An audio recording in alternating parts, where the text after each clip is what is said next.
Hello mga bossing. Papakita ko sa inyo ito mga boss. Ito yung application ng ating battery active balancer mga boss. So click natin yung local monitoring, tapos itong Alexis balancer. Ayan, nakikita natin dito 29.3 na yung voltage ng battery natin, meaningful na kasi 24 volts yung battery natin, di ba? So maximum voltage 3.64, 3.62 kasi hindi naman siya nagpa-fluctuate siya mga boss eh. Hindi siya constant ganun. Tapos dito sa battery strings 8, di ba? Kasi 8 is rupee tayo. Kita natin dito kaisa-isa kung ano yung voltage per cell ng mga batteries natin.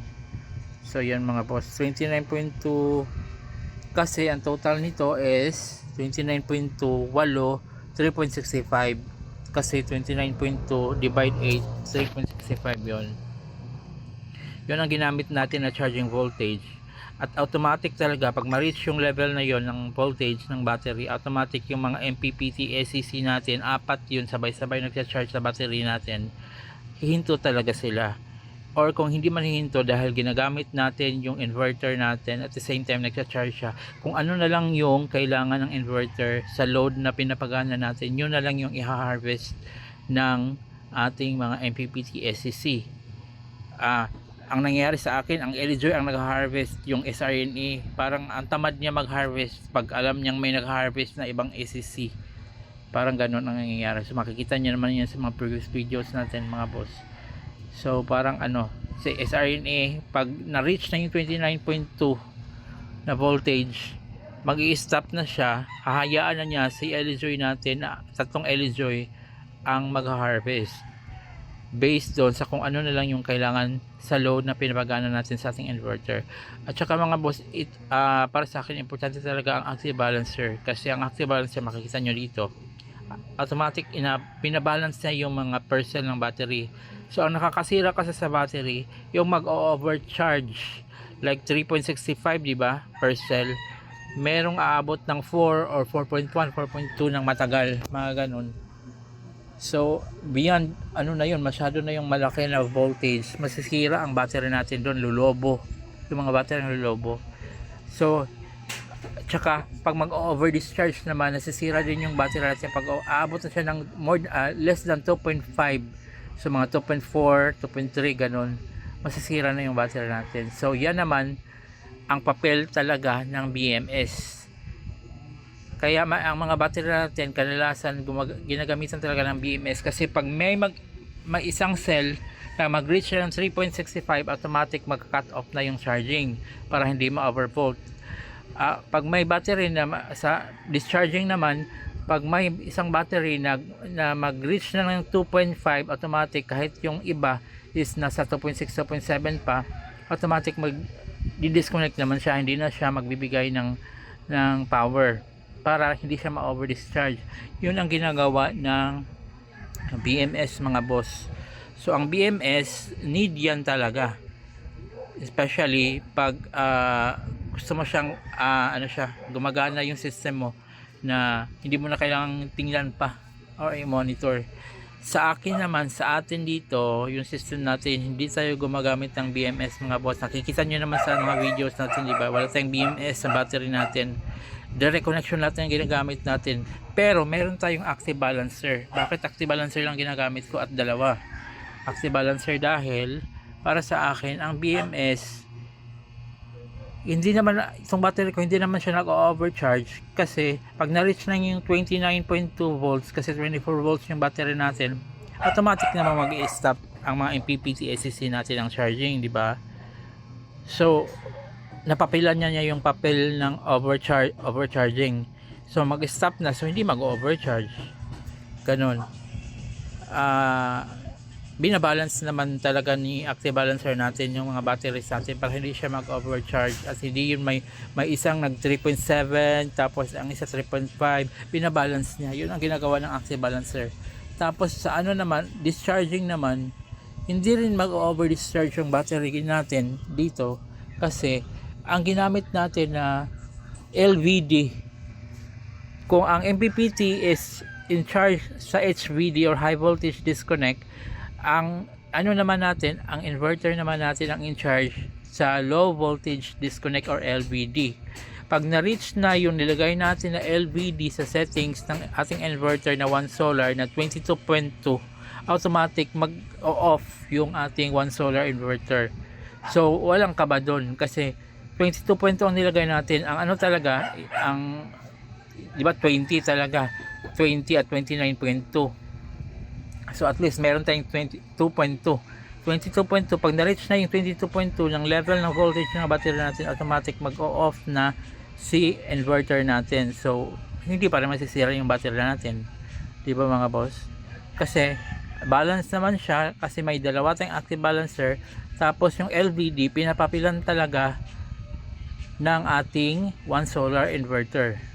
Tapos yung HVD naman hindi mag-overcharge kasi pinapapilan talaga yung HVD ng ating 4 na MPPT SEC.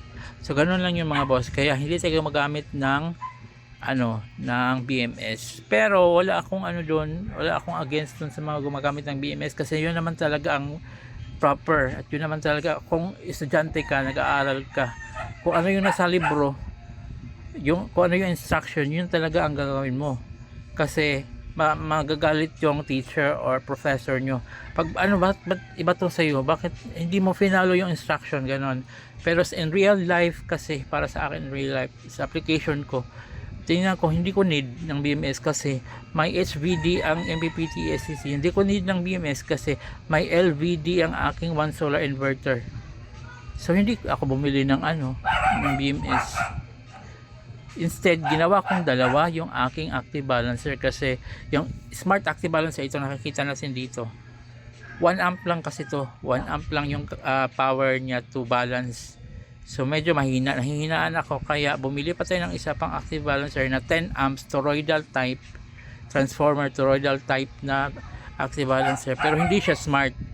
So parang ang papel talaga ng smart active balancer, ito nakikita natin yung voltage per cell. Parang ganito na lang yung papel niya, na-access natin sa phone natin through Bluetooth yung ganitong app. Pero ang gumagawa talaga ng balancing is yung 10 amps natin na hindi smart na active balancer. Wala siyang access sa Bluetooth or app. Pero itong natin, 1 amp natin na smart active balancer, may ginagawa pa rin siya na balancing kasi meron nga siyang 1 amp, di ba? Pero ang mas talaga sa balancing is yung isa natin na active balancer na hindi smart kasi 10 amps yun. So yun mga bossing, gaano kahalaga ang BMS? Mahalaga siya, oo, syempre, especially pag beginner ka at wala kang alam, need mo talaga ng battery na may active balancer. Huwag ka nang maggawa ng ganitong per cell or prismatic cell tapos ikaw na combine pag hindi ka gamit ng BMS. Bili ka na lang ng yung mga Pony, Gentai, at saka CST na mga battery na ganun, mga bago ngayon, Pau MR, ba yan. So yun, kasi na yun, may BMS na, lahat na, active balancer, lahat na, nakapackage na siya, nasa loob na lahat. At saka wala ka nang i-connect. Pag gusto mong mag-discover, gusto mong mag-experiment, gano'n ginagawa ko, yun, gumamit ako ng mga prismatic cell battery at pinagkukunik ko sila. Itong style ko naman, hindi ka talaga dapat magkamali dito kasi isang pagkakamali mo lang may masisira. So hindi ka dapat magkamali. So yun mga boss, kung ayaw mo ng sakit ng ulo, gusto mo ng proper talaga kung ano yung nakasulat, yun talaga gagawin. Bumili ka na lang ng mga battery na Pony, Gentai, CST at iba pang brand na yung na siya, nasa back na, may sarili na siyang case at may Bluetooth na siya, may ganon, may BMS sa loob, ganyan. Pero kung gusto mo ma-experiment gaya ng sa akin, pwede na naman. Lang may risk.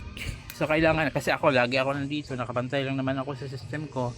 So yun, kaya pinili kong ganon kasi aside from makamura ako kasi din ako bibili ng BMS. Tsaka natitest ko yung mga analysis ko, pwede to, ganito. Pero dapat ganito lang, dapat ganyan.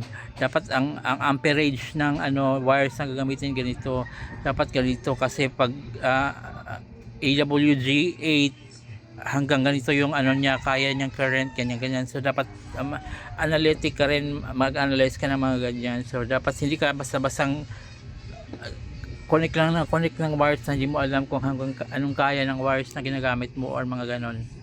So yun mga bossing, pag ayaw mo ng sakit ng ulo, yun, gumamit ka ng BMS or bili ka ng mga battery na may ano na built-in na talaga ng BMS at active balancer. Pero kung gusto mo gayahin sa akin, pwede din naman, pero make sure na nakapag-study ka na ito tama na ba itong ginagawa mo, gagawin mo, kasi isang mali lang masisira talaga siya.